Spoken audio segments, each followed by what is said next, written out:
We are following a really sad story happening out of Texas right now. A town called Uvalde, a fairly small town, about an hour and a half away from San Antonio. At least 15 people are dead after a school shooting took place earlier today. We understand around noon or shortly thereafter.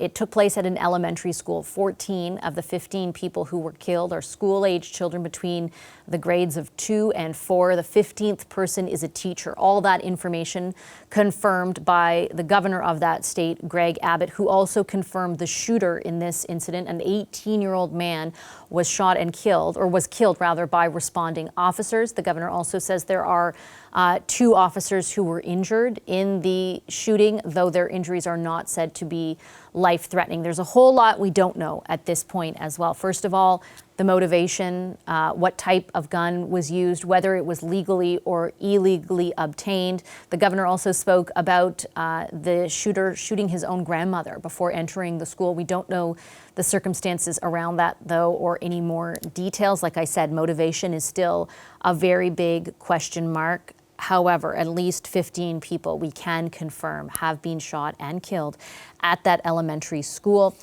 Uvalde is about 135 kilometers west of San Antonio.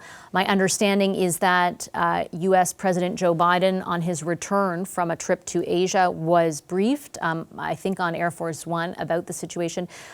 He is supposed to be making an address, making remarks about what's happened at about 8:15 Eastern. That's just preliminary at this point. If the time moves, of course, I'll let you know. But we do anticipate U.S. President Joe Biden will be making remarks to address this school shooting taking place in Texas.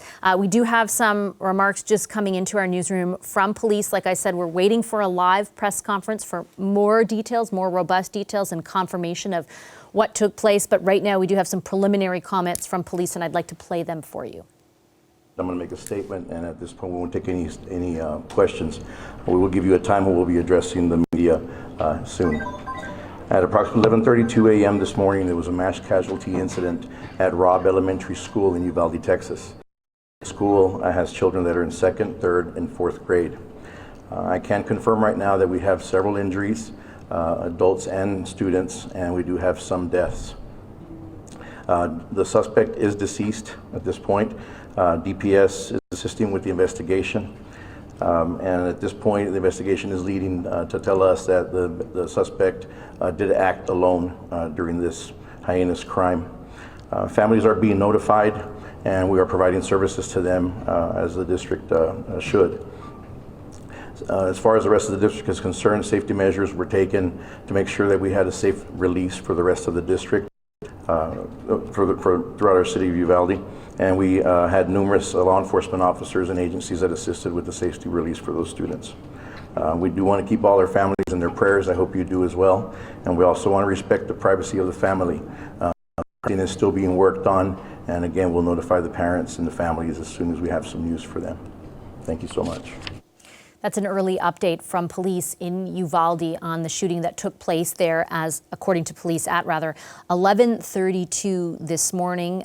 He called it the police officer there called it a heinous crime, said that the children killed, 14 of them, according to Governor Greg Abbott, were in 2nd, 3rd, and 4th grades. The police there also confirming that the suspect is dead, as Governor Abbott had indicated, and that he did act alone. That is something that police made clear, that this was a lone actor, and that families involved have been notified.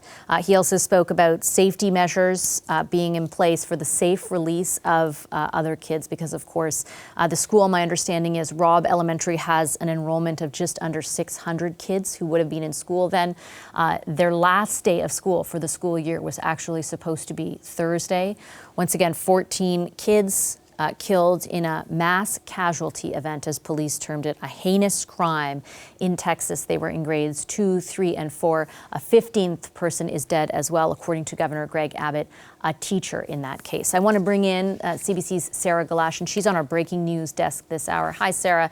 Thanks very much for joining our coverage here. Just going over some of the details as we wait for what we expect is an update, will be an update from police on our watch this evening, to confirming some of the details. We really don't know what the motivation is here. We don't know the particulars of the weapon used, whether it was illegally or legally obtained. Tell us a bit about what we do know right now. Well, we know from the various press conferences, including the governor who we've spoken to, that this 18-year-old high school student in Uvalde abandoned a vehicle, entered the elementary school using either a handgun, maybe also a rifle, we're told he may have had. And as you point out, we don't know whether those were legally obtained weapons that he had, but that he shot and killed the 14 students. And you point out the grades 2, 3, and 4. These were the students, these 14 were in those grades as well. A teacher was killed. Romas, the gunman who's been identified by authority figures, including the governor, and this is Salvador Romas, the high school student I'm talking about, was himself killed by, they believe, responding police officers. As well, 2 of those responding police officers did suffer injuries, but we have not heard more on their condition at this point, only that they were injuries. There are a lot of questions that we still have, and that a lot of authority figures in the United States have about what has happened here. And already we are hearing from those who are, have been advocates against gun violence. In particular, Senator Chris Murphy. I don't know if you've seen this yet, Vashi, but he's a Democrat senator from Connecticut, and of course, this news hitting very close to home for him. He has already put out a very impassioned plea, asking other lawmakers, what are we doing, he said, considering, as he put it, that this is the next Sandy Hook. This is the deadliest school shooting since that horrific shooting in Sandy Hook in Connecticut in his jurisdiction. So, a lot is being said right now about what has happened. It is very early hours. As you point out, there are still a lot of questions that we don't know, but what we do know, and really it is the bottom line, is that 14 elementary school students are dead because of this.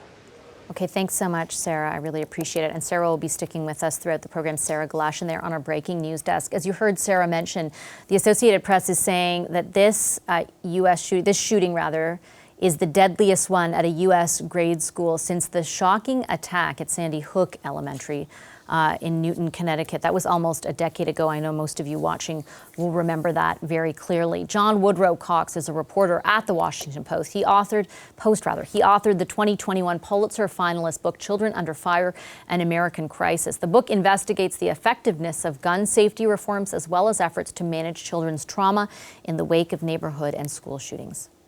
Hi there, very, very good to see you. Thank you very much for making the time. Sure. Thanks for having me. Gosh, what a terrible thing to, just even say. I can't even believe it, grades 2 to 4. If I could ask you for your sort of thoughts as you watch this play out, I guess I could say yet again. Yeah, it's horrifying. I've written almost exclusively about this subject for more than 5 years now, and I know what this puts a school through and a community through. I know what the children who survived are going to endure, and the parents who've lost children, the years of anguish that they have in front of them. And, the worst part, of course, is that these things are preventable. They don't have to happen, but this country has allowed it to continue to happen. And this is not the end. It won't stop with this shooting. There'll be another, and there'll be another. Until America decides that this is no longer something they're willing to bear. And are you speaking specifically, I guess, about gun control, about reforms to gun control legislation as it exists in the U.S. right now? What do you mean by that? Well, we know that a lot of school shootings are totally preventable. We know that more than half of school shootings simply would not occur if adults locked up their guns. If children did not have access to weapons. How the shooter got the gun, we don't know yet. But there are simple things that we could do that would make a difference. We do know that the only difference between the United States and every other developed nation are our gun laws, people's ability to easily get firearms, and virtually anyone's ability to get a firearm. That is the difference. Americans are not uniquely evil people. So when we're comparing this country to every other, that is the difference. So, everybody thought really after Sandy Hook that there would be this transformative change at the federal level and all these laws would be passed. And that didn't happen. There's been a lot of work done and a lot of effort made, but Congress has done virtually nothing on this for a very long time. And I do want to make clear to our viewers at this point, with this situation, I don't have a lot of information about, for example, what in particular, which weapons were used, how they were obtained. We are expecting that information from police. We also, all the information we have at this point is really just confirmed from the governor that 14 kids were shot and killed, and a teacher. We know that others are injured, but we don't know the extent of those injuries. We don't even know the extent, the degree to which, or how many people, in addition to those who were killed, were injured. I noticed in the, as I was introducing you, you've also done some work studying trauma. In kids in particular. I know, again, we're not really that familiar with the particulars around this, but my goodness, just even the idea that, 14 kids in grades 2 to 4 were killed. I mean, what might that community be dealing with? I mean, it's numb right now. I mean, they're in a state of shock, which is always the initial reaction. Even though this visits communities in America frequently, it is a thing that always seems far away until it's not far away, until it's visited their community. And, people are dealing with absolute horror. They're finding out, literally right now, parents are finding out that their kids are gone, because what always happens after these things is they gather up all the kids who survived and they take them to one communal place, and parents try to find their children. And many of those parents will not find their children. Their children will be gone. And then eventually, whether it's happened yet or it will in the coming hours, somebody will pull them aside and tell them that their child's dead. That is the routine. And the community, we often think of the victims of these things as the people who were shot, the children and adults who died. But the number of victims is so much larger than that. One thing I write about in my book, a database that we built at the Washington Post that tracked how many children have been on K through 12 campuses during a school shooting since Columbine. That number is now over 300,000. 300,000 kids have been on a campus when the school shooting occurred. Only a fraction of those kids were physically harmed, but a huge percentage of those kids will deal with the trauma of what they've witnessed, what they've heard, what they've hid from for the rest of their lives. And so will their siblings, so will their parents. All those people will suffer because of an event that usually occurs in a matter of seconds or minutes. And I imagine when you speak to parents, for example, or you interview people in the community, this isn't something, I know that often, for example, this will be in the news today and it will be in the news tomorrow, but obviously it's something that they have to grapple with long after. I imagine it's not something they just move on from with any type of ease.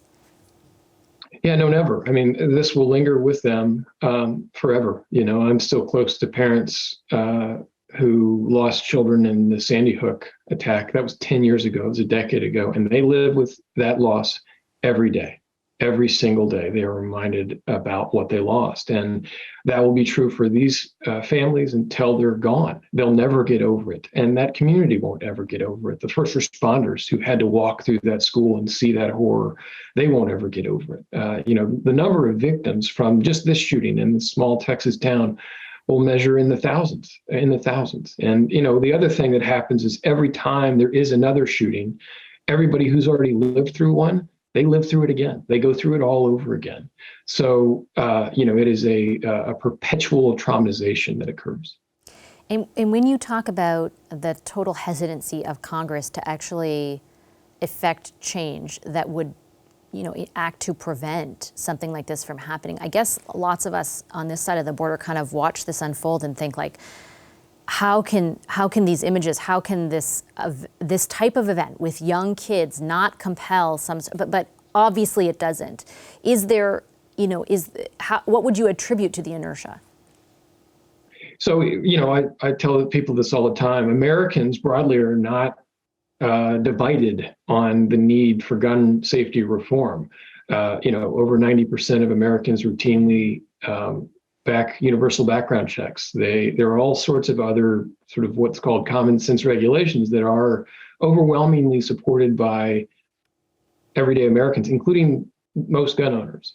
Where there's a breakdown is in the Senate. I mean, that's really it. There are about 7 or 8 Americans because of the filibuster, which requires the Senate to get 60 votes rather than just a simple majority. There are 7 or 8 Americans deciding for every other American that there will be no new gun laws, that there will be no gun safety reform. It is that simple. It is that sort of small number. And until those senators decide that there is more of a political cost in their state to vote for a gun safety regulation than to vote against one, things won't change. It's going to require that tipping point for that handful of small Americans to say, this is politically worth it for me now. I mentioned a few moments ago that we are waiting for an update from police. Is there anything in particular that you'll be listening for? I want to know how he got the gun. That's is often a question that is not asked, but I'm very curious where, this was as early reports said, that this was a high school student, 18 years old, so an adult. So, he could have gone out and gotten the gun himself in the state of Texas. But I'm very curious how he got the gun, how he got into the school. Those elements I'm always very interested in. And, specifically what weapons he used, whether he used semi-automatic rifle and, whether he had an extended magazine, things that we often see in these mass casualty events. Okay, Mr. Cox, I'm going to leave it there. Thanks very much for making the time for us this evening. I appreciate it. That's John Woodcox. As you heard him there, referred to a press conference we are expecting from police to update us on the situation in Texas. What you're looking at right now is the flag on top of the White House in Washington. It has been lowered in memory of the victims of that shooting. 15 of them, at least, that we know of right now. 14 of those young children in grades 2, 3, and 4. The 15th victim, a teacher at Robb Elementary School in Uvalde, Texas, just about an hour and a half away from San Antonio. We are standing by to hear from police, to get some more details. We don't know what the motivation of the 18-year-old man who is accused of conducting this heinous crime, as police characterized it. We don't know what his motivation was. We know some details. We've heard some reporting that he had a handgun, possibly a rifle. We don't know in which manner those weapons were obtained. Again, information we're standing by to hear from police. As you heard our last guest talk about, though, this certainly is not the first school shooting. It is the deadliest one taking place at a grade school since Sandy Hook about a decade ago. One of the former representatives of the district that encompasses Sandy Hook in Connecticut, now a senator, Senator Chris Murphy, a Democrat, he made some remarks about the shooting that took place in Texas today. I want to play those remarks for you. Have a listen. 14 kids dead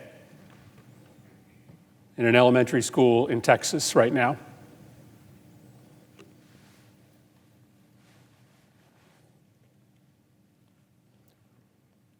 What are we doing?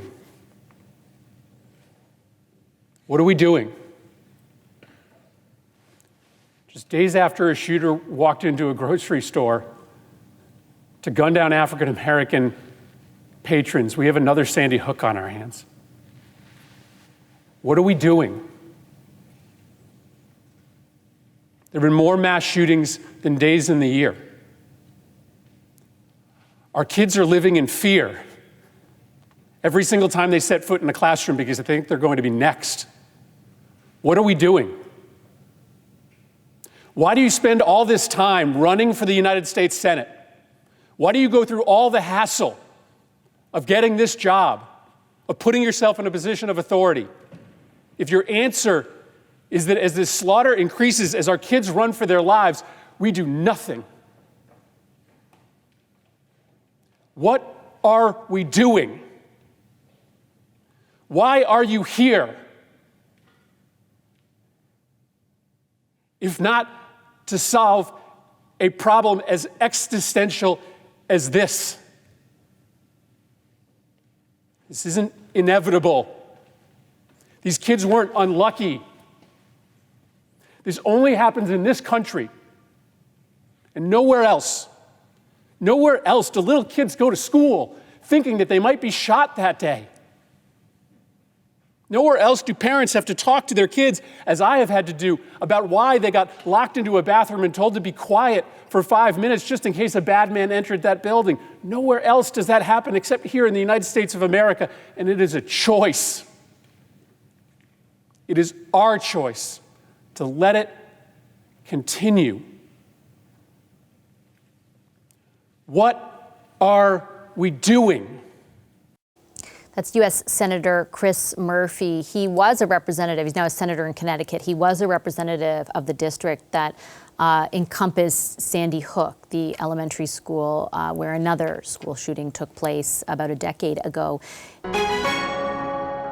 Hi, I'm Vashi Capellos, host of Power in Politics. See more of our show by subscribing to the CBC News channel or click the link for another video.